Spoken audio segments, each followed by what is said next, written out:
Hello, good evening, नमस्कार। मैं Mukesh Prajapati Krishna academy के इस यूट्यूब चैनल पर आप सभी का फिर से स्वागत करता हूं। भारतीय इतिहास के अंतर्गत मुगल काल की कड़ी चल रही थी अपनी। मुगल काल में प्रमुख शासक अपन पढ़ चुके हैं, केंद्रीय व्यवस्था, भू राजस्व अपन पढ़ चुके हैं, स्थापत्य कला का एक पार्ट अपन पढ़ चुके हैं। उसके दरमियान अपन ने बाबर तथा हुमायूं के काल में जो प्रमुख स्थापत्य कला के कार्य हुए थे उनके बारे में अपन प्रीवियस वीडियो में एक्सप्लेनेशन कर चुके हैं। इस क्लास में अपन अकबर के आगे के जो भी शासक हुए हैं उन सभी शासकों के समय प्रमुख स्थापत्य कला के जो काम हुए उनके बारे में विस्तृत अध्ययन करेंगे। तो आइए पढ़ते हैं मुगलकालीन स्थापत्य कला अकबर से।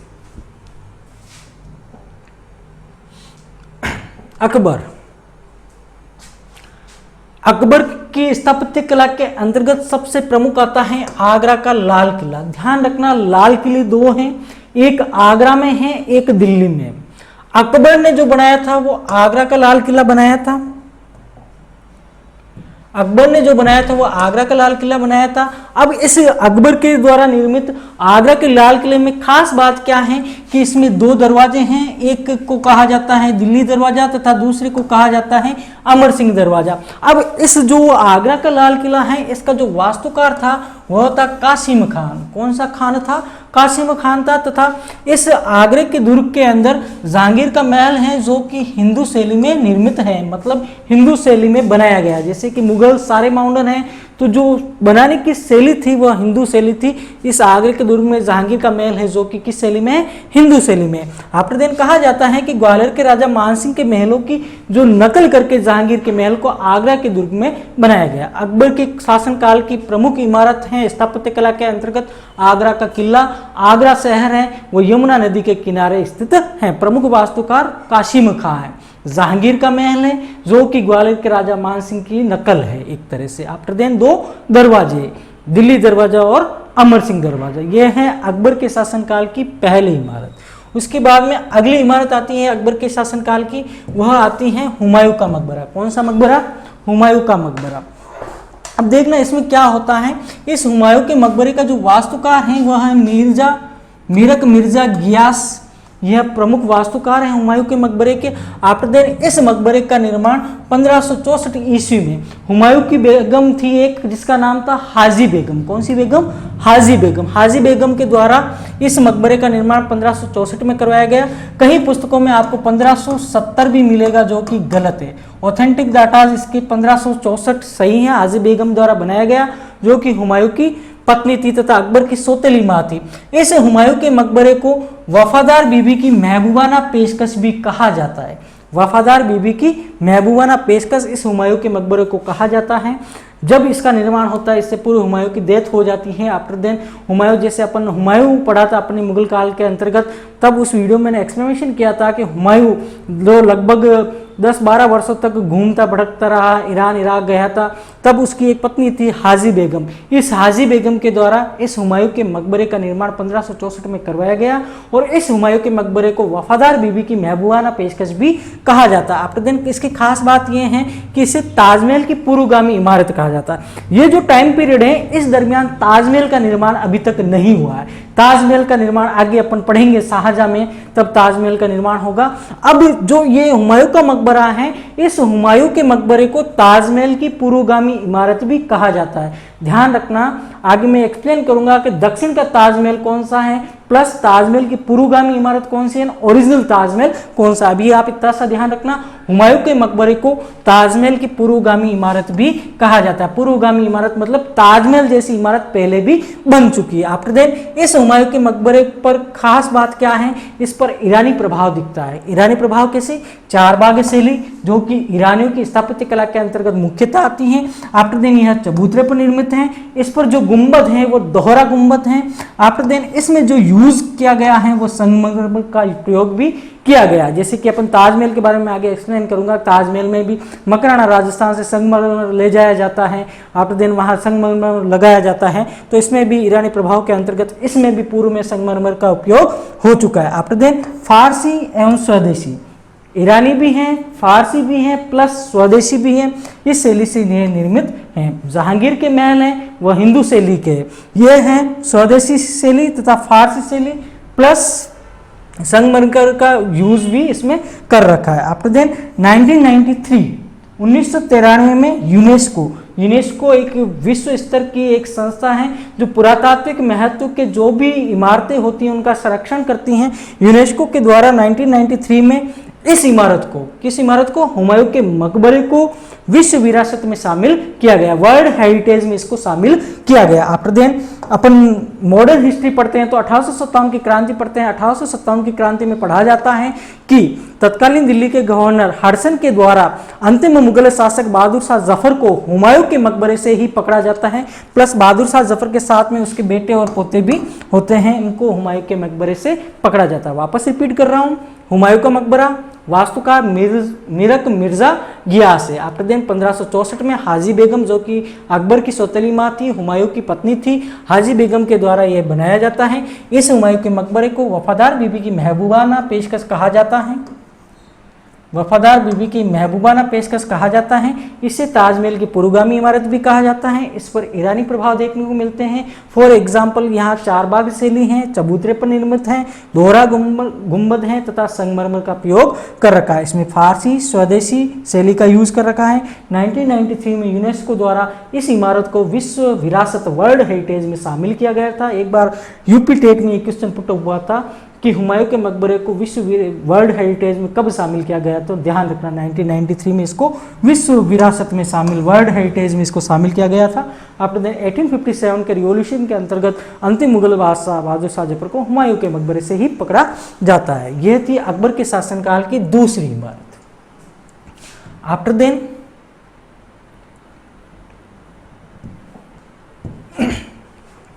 अगली आती है फतेहपुर सीकरी। जैसे कि अपन पढ़ते हैं फतेहपुर सीकरी, जब मैंने आपको अकबर पढ़ाया तब मैंने अच्छे से एक्सप्लेन किया था। अब देखना फतेहपुर सीकरी को किसने बसाया था, इसका वास्तुकार कौन था। फतेहपुर सीकरी का जो वास्तुकार था वो बहाउद्दीन था। कौन था, बहाउद्दीन था।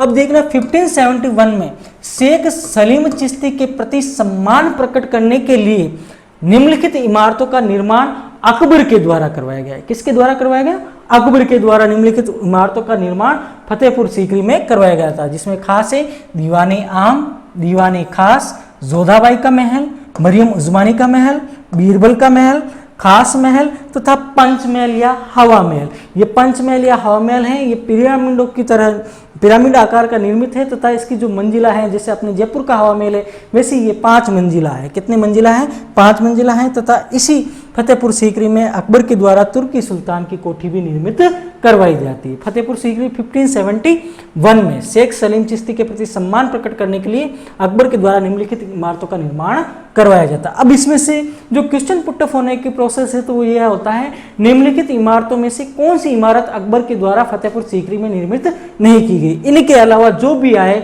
वह इमारत अकबर के द्वारा निर्मित नहीं की गई। आगे अपन पढ़ेंगे दीवाने खास और अलग अलग नाम आएंगे इनके, वो आगे एक्सप्लेन करूंगा मैं। प्लस इसी फतेहपुर सीकरी में एक जामा मस्जिद है जो भी अकबर के द्वारा निर्मित की जाती है। अब इस जामा मस्जिद की खास बात क्या है, इसका जो दरवाजा है वो बुलंद दरवाजा है।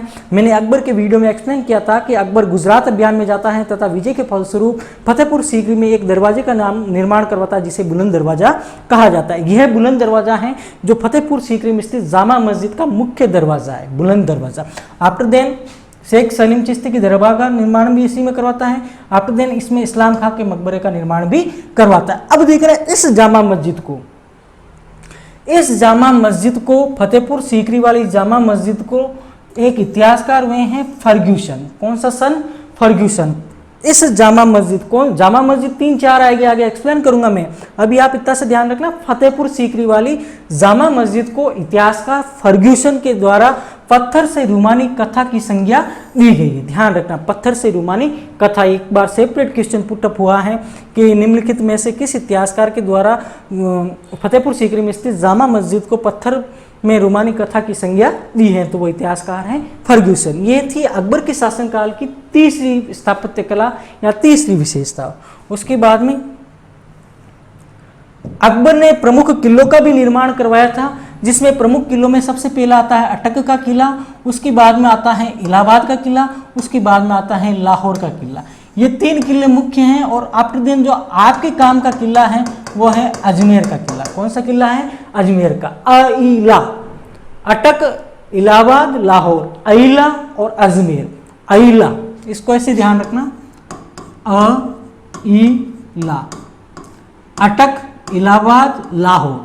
इन दुर्गों का निर्माण, इन किलों का निर्माण अकबर के द्वारा करवाया जाता है। प्लस इसमें मोस्ट इंपॉर्टेंट आपके लेवल का है वो है अजमेर दुर्ग या अजमेर का किला। अब देखना 1570 में, जैसा कि अपन राजस्थान हिस्ट्री में पढ़ते हैं, 1570 में जब नागौर दरबार आयोजित किया जाता है तो तत्कालीन मुगल सम्राट अकबर राजस्थान की यात्रा पर आते हैं। तो 1570 ईस्वी में सूफी संत ख्वाजा मोइनुद्दीन चिश्ती के प्रति सम्मान प्रकट करने के लिए इस किले का निर्माण करवाया गया। अब देखना, इस किले को अकबर का दौलत खाना भी कहते थे। कौन सा खाना? दौलत खाना।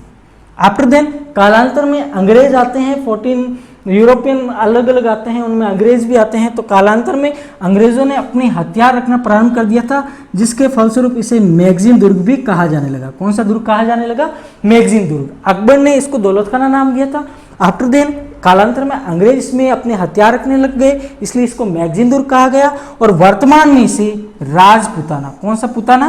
राजपुताना म्यूजियम कहा जाता है। आफ्टर देन जहांगीर मैंने आपको पढ़ाया था, तो जहांगीर के समय मैंने आपको बताया था 10 जनवरी 1616 को एक अंग्रेज यात्री सर टॉमस रो जहांगीर से अकबर के किले में अजमेर में मिलता है, अकबरी किले में मिलता है। तो ये पॉइंट भी आप ध्यान रखना। और विस्तृत अध्ययन इसका अजमेर के दुर्ग का अपन राजस्थान हिस्ट्री में भी करेंगे, आगे की क्लासें होगी राजस्थान हिस्ट्री में, उसमें भी पढ़ेंगे। एक बार वापस रिपीट कर रहा हूँ, अकबर के प्रमुख किलों में अइला, अटक, इलाहाबाद, लाहौर, इन 3 किलों का प्लस मोस्ट इंपॉर्टेंट किला है अजमेर का किला। अजमेर के किले का निर्माण 1570 में ख्वाजा मोइनुद्दीन चिश्ती के प्रति सम्मान प्रकट करने के फलस्वरूप इस किले का निर्माण होता है। आफ्टर देन कहा जाता है अकबर इसको अपना दौलत खाना करता है। आफ्टर देन धीरे धीरे अंग्रेज आते हैं, अंग्रेज यहाँ पर शासन करते हैं तथा अपने हथियारों का जो स्टोरेज होता है वो इस दुर्ग में करते हैं और इसका नाम रख देते हैं मैगजीन दुर्ग। आफ्टर देन धीरे धीरे कालांतर में इसका वर्तमान में जो नाम है वो राजपुताना म्यूजियम इसको कहा जाता है। और 10 जनवरी 1616 को सर टॉमस रो इसी दुर्ग में, अजमेर संग्रहालय के इसी दुर्ग में सर टॉमस रो जहांगीर से मुलाकात करता है। उसके बाद में स्थापत्य कला के अंतर्गत अगला जो मुगल सम्राट आता है वह आता है जहांगीर। जहांगीर की स्थापत्य कला के अंतर्गत, वैसे अपन ने प्रीवियस वीडियो देखा तो एक चित्रकारिता का वीडियो है, उस वीडियो में मैंने एक्सप्लेन किया था कि जहांगीर की रुचि होती है वो चित्रकला में होती है तथा शाहजहां मुगल सम्राट होता है उसकी जो रुचि होती है वो स्थापत्य कला में होती है। फिर भी जहांगीर के समय जितने भी मकबरे हैं ऑलमोस्ट लगभग 70% मुगल काल के मकबरे जहांगीर के समय ही निर्मित होते हैं, जिसमें सबसे मोस्ट इंपॉर्टेंट मकबरा आता है एतमादुद्दौला का मकबरा। एतमादुद्दौला नूरजहां के पिता का नाम है एतमादुद्दौला। आफ्टर देन इस एतमादुद्दौले का जो निर्माण जहांगीर के शासनकाल में सिकंदरा आगरा में होता है। आफ्टर देन यह पूर्णतया संगमरमर से निर्मित प्रथम इमारत है, पूर्णतया संगमरमर से निर्मित प्रथम इमारत है, भारतीय इतिहास की प्रथम इमारत जो पूर्ण रूपेण पूरा संगमरमर का यूज इसमें किया गया, प्रथम पूर्णतया संगमरमर से निर्मित प्रथम इमारत है। आफ्टर देन यह नूरजहां के द्वारा बनाया जाता है और इसी मकबरे में नूरजहां के पिता एतमादुद्दौला को दफनाया जाता है। आफ्टर देन नूरजहां की मां अस्मत बानो बेगम, इसको भी मृत्यु के पश्चात इसी मकबरे में दफनाया जाता है। यह वही अस्मत बानो बेगम है जिसने अजमेर के दौलत बाग में रहकर गुलाब की पंखुड़ियों से इत्र का आविष्कार किया था। तो अस्मत बानो बेगम को भी इसी मकबरे में दफनाया जाता है। आफ्टर देन जो मोस्ट इंपॉर्टेंट क्वेश्चन है, जो पिछली फर्स्ट ग्रेड एग्जाम 2015 में यहाँ से क्वेश्चन पुटअप हुआ कि पित्राद्युरा का प्रयोग प्रथम बार कहाँ किया गया। देखिए, एक भवन निर्माण की एक शैली होती है पित्राद्युरा, उसके अंतर्गत क्या होता है कि जो पत्थर होता है, चाहे वो संगमरमर का हो चाहे लाल पत्थर हो, कोई सा पत्थर होता है, उस पत्थर में हीरे तथा जवाहरात की जो जड़ई होती है, पत्थर के अंदर जो जड़ई होती है उसे पित्राद्युरा कहा जाता है। और भारतीय इतिहास में पित्राद्युरा का प्रथम बार प्रयोग इस एतमादुद्दौला के मकबरे में हुआ था। पिछली फर्स्ट ग्रेड 2015 आरपीएससी के द्वारा जो फर्स्ट ग्रेड एग्जाम लिया गया उसमें ये डायरेक्ट क्वेश्चन पुटअप हुआ था कि पित्राद्युरा का प्रथम बार प्रयोग निम्नलिखित में से किस इमारत में किया गया। तो ध्यान रखना, पित्राद्युरा का प्रथम बार प्रयोग एतमादुद्दौला के मकबरे में किया गया था तथा एतमादुद्दौला था वो नूरजहां के पिता थे तथा इसी एतमादुद्दौला के मकबरे में नूरजहां के पिता तथा माता, पिता एतमादुद्दौला तथा माता अस्मत बानो बेगम को दोनों को इसी में दफनाया गया है तथा ये सिकंदरा आगरा में स्थित है। ये एतमादुद्दौला का मकबरा है। आफ्टर देन जहांगीर के शासनकाल की अगली इमारत आती है अकबर का मकबरा। कौन सा मकबरा? अकबर का मकबरा। ध्यान रखना, अकबर का मकबरा तथा एतमादुद्दौला का मकबरा, इन दोनों के मकबरे हैं वो सिकंदरा आगरा में स्थित है। आफ्टर देन इस अकबर के मकबरे की खास बात, यह गुंबद विहीन मकबरा है, मतलब गुंबद नहीं है इस मकबरे में। आफ्टर देन इस मकबरे में पहली बार फर्स्ट ऑफ ऑल मीनार का, जो मीनार होती है ऊंची ऊंची, इस मकबरे में प्रथम बार मीनार का प्रयोग किया जाता है। उसके बाद में जहांगीर की अगली इमारतों में आती हैं मरियम उज़मानी का मकबरा, यह भी सिकंदरा आगरा में स्थित है। ये भी कहाँ स्थित है? सिकंदरा आगरा में स्थित है। आफ्टर देन अब्दुल रहीम खान खाना, जिसे अपन अकबर के नवरत्न पढ़ते हैं तो उसमें एक नवरत्न आता है अब्दुल रहीम खान खाना, इसका मकबरा भी जहांगीर के शासनकाल में बनता है। आफ्टर देन जहांगीर का खुद का मकबरा होता है, वह भी जहांगीर के शासनकाल में शाहदरा लाहौर में बनाया जाता है, और इस मकबरे को बनाने वाली होती है जहांगीर ये नूरजहाँ।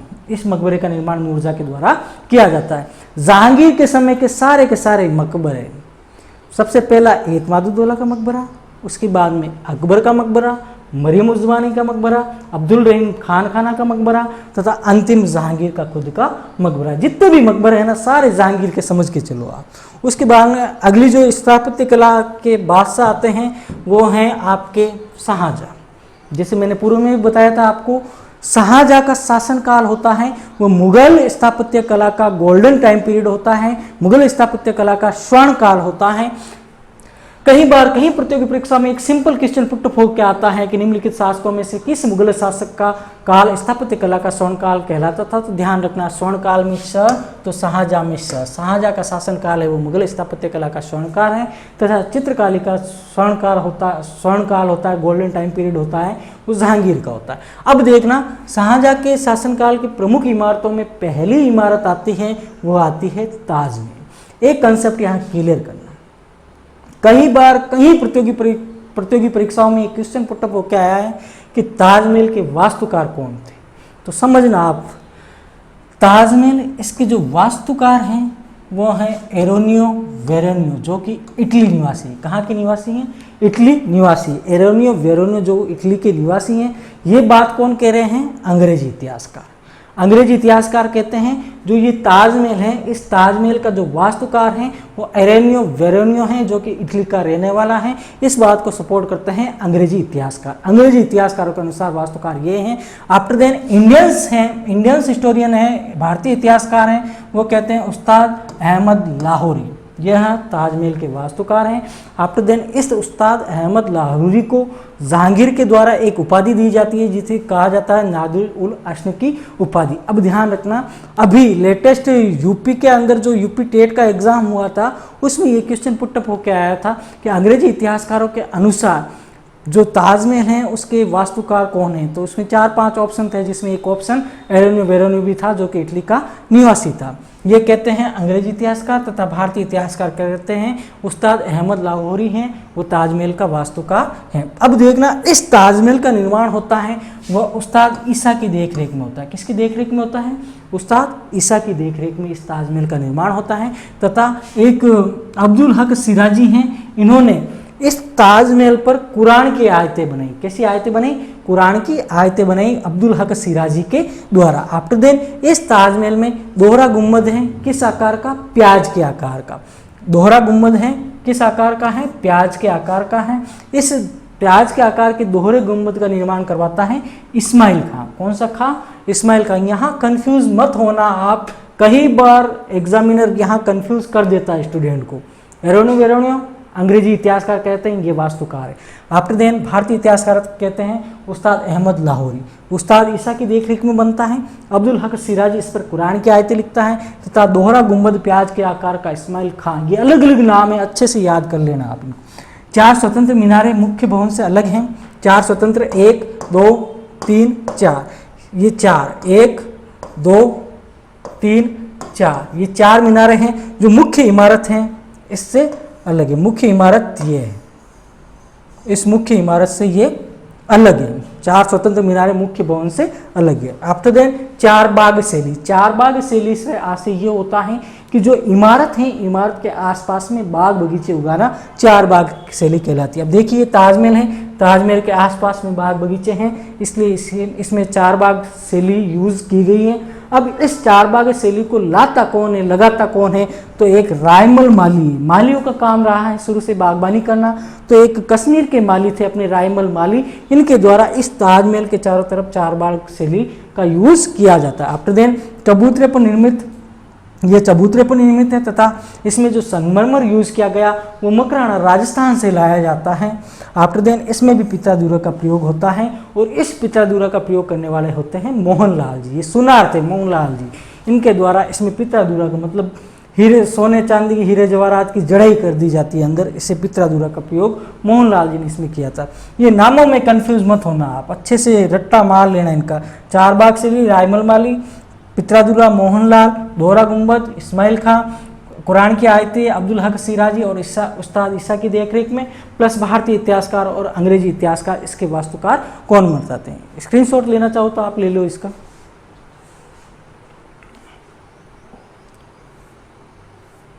उसके बाद में ताजमहल की और खास बातें हैं। ताजमहल के निर्माण में जो समय लगा है 1631 में स्टार्ट होता है तथा 1653 तक इसका निर्माण कार्य चलता है। और कहा जाता है कि इसके निर्माण कार्य में जो मजदूर आए थे उन मजदूरों को शाहजहां ने बाद में हाथ काट दिए थे और शाहजहां की ख्वाहिश थी कि ऐसी इमारत ये मजदूर कहीं वापस नहीं बनाई जाए। इसके निर्माण में लगभग 22 वर्ष लगे हैं। 1631 में स्टार्ट होता है और 1653 में इसका कार्य फिनिश होता है। आफ्टर देन इसमें शाहजहां तथा मुमताज़ का संयुक्त जॉइंट मकबरा है। एतमादुद्दौला भी, वो भी जॉइंट है, हस्बैंड वाइफ का है, ये भी हस्बैंड वाइफ का है।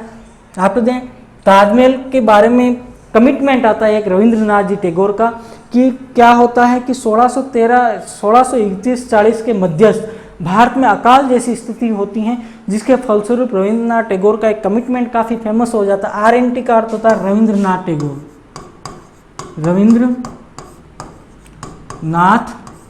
टैगोर। रविंद्रनाथ टैगोर का ताजमहल को लेकर एक कमिटमेंट है कि जो ताजमहल है वो काल के गाल पर आंसू है। ताजमहल है जो काल के गाल पर क्या है, आंसू है। कौन कहते हैं, RNT रविंद्रनाथ टैगोर के द्वारा ये बात कही जाती है। आफ्टर देन एक अंग्रेजी इतिहासकार हुए प्रोफेसर हेवल्स, वो ताजमहल को कहते हैं कि ताजमहल भारतीय नारीत्व की साकार प्रतिमा। ये पोटेशन ध्यान रखना है, कई बार एग्जाम में क्वेश्चन नहीं मिलते हैं तो ये ऐसे क्वेश्चन निकाल के लिया आता है कि ताजमहल के बारे में ये शब्द किसने कहे। जैसे ताजमहल भारतीय नारीत्व की साकार प्रतिमा है, ये शब्द हैं। आफ्टर देन 4-5 अंग्रेजी इतिहासकारों के नाम दे देते तो आप ध्यान रखना प्रोफेसर हेवल्स के द्वारा ये शब्द कहे गए थे तथा RNT के द्वारा ताजमहल को लेकर कहा जाता है ताजमहल है वो काल के गाल पर आंसू है। ये ताजमहल की मुख्य बातें थी। उसके बाद में ताजमहल के पश्चात अगला जो इमारत आती है शाहजहां की, वह आती हैं शाहजहां ने आगरे के किले में भी कुछ इमारतें बनाई, जिसमें हैं ये 4 इमारतें, दीवाने आम, दीवाने खास, मुम्मन बुर्ज। ये मुम्मन बुर्ज कई बार पूछा जाता है कि आगरा के किले में मुम्मन बुर्ज किसके द्वारा बनाया गया, तो मुम्मन बुर्ज शाहजहां के द्वारा आगरे के किले में बनाया गया था। आफ्टर देन इसी आगरा किले में जामा मस्जिद बनाई जाती है जो कि जहांआरा के द्वारा बनाई जाती है। उसके बाद में आता है दिल्ली का लाल किला। आगरा का लाल किला मैंने आपको बता दिया है, अब आता है दिल्ली का लाल किला। इस दिल्ली के लाल किले के वास्तुकार होते हैं वो हमीद अहमद होते हैं। कौन होते हैं, हमीद अहमद होते हैं। अब इस दिल्ली के लाल किले की खास बात क्या है, इसमें एक दीवाने आम है जहाँ पर मयूर सिंहासन या तख्ते ताउस लगा हुआ था। इस मयूर सिंहासन या तख्ते ताउस का निर्माण करवाता है वो बेबादल खां करवाता है। कौन करवाता है, बेबादल खां करवाता है। आफ्टर देन इसी दिल्ली के लाल किले में एक दीवान एक खास जगह है जिसके बारे में लिखा गया है कि गर फिरदौस बर रूह जमी अस्त अमी अस्त अमी अस्त अमी अस्त। इसका ये उर्दू की लाइन है, इसका हिंदी में अर्थ होता है कि अगर धरती पर कहीं स्वर्ग है तो यही है, यही है, यही है। कहाँ है, लाल किले में, दिल्ली के लाल किले में है। आफ्टर देन इसी लाल किले में एक जामा मस्जिद, जामा मस्जिद को अलग अलग आप नोट कर लेना, कौन सी जामा मस्जिद किसके द्वारा बनाई जाती है। ये जामा मस्जिद लाल किले वाली जामा मस्जिद होती है, यह भारत की सबसे बड़ी मस्जिद है। आफ्टर देन इसी में मोती मस्जिद बनाई जाती है जो कि औरंगजेब के द्वारा बनाई जाती है, दिल्ली का लाल किला। आफ्टर देन अगला जो मुगल सम्राट आता है वो आता है औरंगजेब। औरंगजेब के प्रमुख रूप से एक बीबी का मकबरा है जिसे रबिया उद दुर्रानी का मकबरा कहते हैं। ये औरंगाबाद महाराष्ट्र में स्थित है। इसे बीबी का मकबरा भी कहा जाता है। इस बीबी के मकबरे को ताजमहल की फूहड़ नकल कहा जाता है। कैसी नकल? फूहड़। बोले तो ताजमहल जैसी इमारत है, और इसी बीबी के मकबरे को दक्षिण भारत का ताजमहल कहा जाता है। अब ध्यान रखना, एक थी ताजमहल की पूर्वगामी इमारत। ताजमहल की पूर्वगामी इमारत थी हुमायूं का मकबरा, जो कि हुमायूं की पत्नी हाजी बेगम के द्वारा 1564 में बनाया जाता है। अब एक ओरिजिनल ताजमहल था, अब है दक्षिण का ताजमहल। रबिया उल दुर्रानी या बीबी के मकबरे को दक्षिण का ताजमहल कहा जाता है। यह निर्माण होता है औरंगजेब के शासनकाल में। आफ्टर देन बादशाही मस्जिद, और बादशाही मस्जिद का निर्माण भी औरंगजेब के द्वारा लाहौर में करवाया जाता है, और मोती मस्जिद का निर्माण भी औरंगजेब के द्वारा दिल्ली में करवाया जाता है। आफ्टर देन कई बार प्रतियोगी परीक्षाओं में कूट में यूजीसी नेट का पॉपुलर क्वेश्चन है, कई बार पूछा गया है ये क्वेश्चन। मुगल कालीन प्रसिद्ध बाग, एक तरफ बाग दे दिया, दूसरी तरफ कई बार तो एग्जामिनर लोकेशन दे देता है कि ये किस जगह स्थित है, मिलान करना होता है। आफ्टर देन लोकेशन नहीं देता है तो रूलर का नाम दे देता है कि किस शासक के द्वारा निर्मित है। तो एक बार एक्सप्लेन कर रहा हूँ। नूर ए अफगान, या इस नूर ए अफगान बाग को आराम बाग भी कहा जाता है। कौन सा बाग कहा जाता है?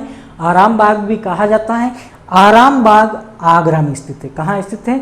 आगरा में स्थित है। तथा इस आराम बाग का नूर ए अफगान बाग या इस आराम बाग का निर्माण मुगल सम्राट बाबर के द्वारा करवाया जाता है। आफ्टर देन आता है शालीमार बाग। कौन सा बाग? शालीमार बाग। ये शालीमार बाग का निर्माण श्रीनगर में करवाया जाता है जहांगीर के द्वारा। किसके द्वारा? जहांगीर के द्वारा इसका निर्माण श्रीनगर में करवाया जाता है। अब यहाँ पर भी एग्जामिनर कई बार मोस्ट कंफ्यूजन यही होता है, क्योंकि शालीमार बाग हैं वो दो है।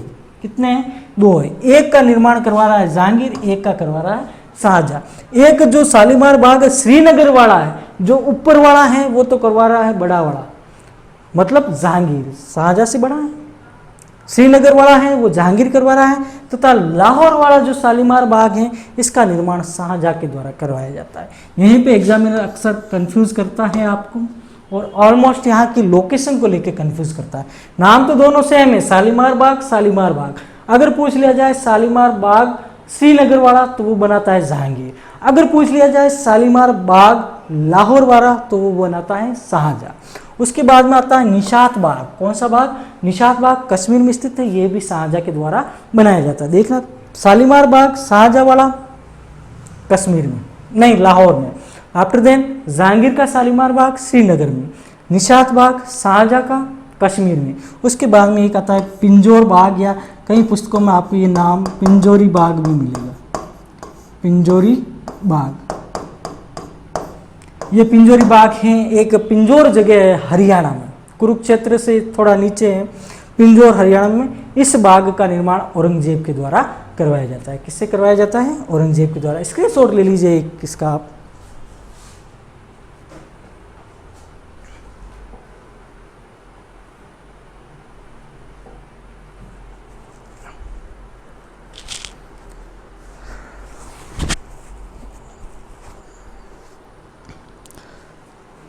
हाँ, तो ये थी अपनी मुगल कालीन स्थापत्य कला पार्ट 2। पार्ट 1 के अंदर अपन ने बाबर, हुमायूं तथा शेरशाह, इन तीन का पार्ट 1 है, तथा पार्ट 2 के अंदर अकबर के बाद के जितने भी मुगल शासक हैं उनकी स्थापत्य कला का एक्सप्लेनेशन है। अच्छे से इनको नोट डाउन करना और अच्छे से याद करने की कोशिश करना। खास तौर से कन्फ्यूज़न आपको ताजमहल को लेकर तथा मोती मस्जिद को लेकर और जामा मस्जिद को, कौन सी जामा मस्जिद किसके द्वारा बनाई जाती हैं, आफ्टर इन बागों को अच्छे से आप याद कर लेना। Okay, lot of thanks. मिलते हैं नेक्स्ट क्लास में।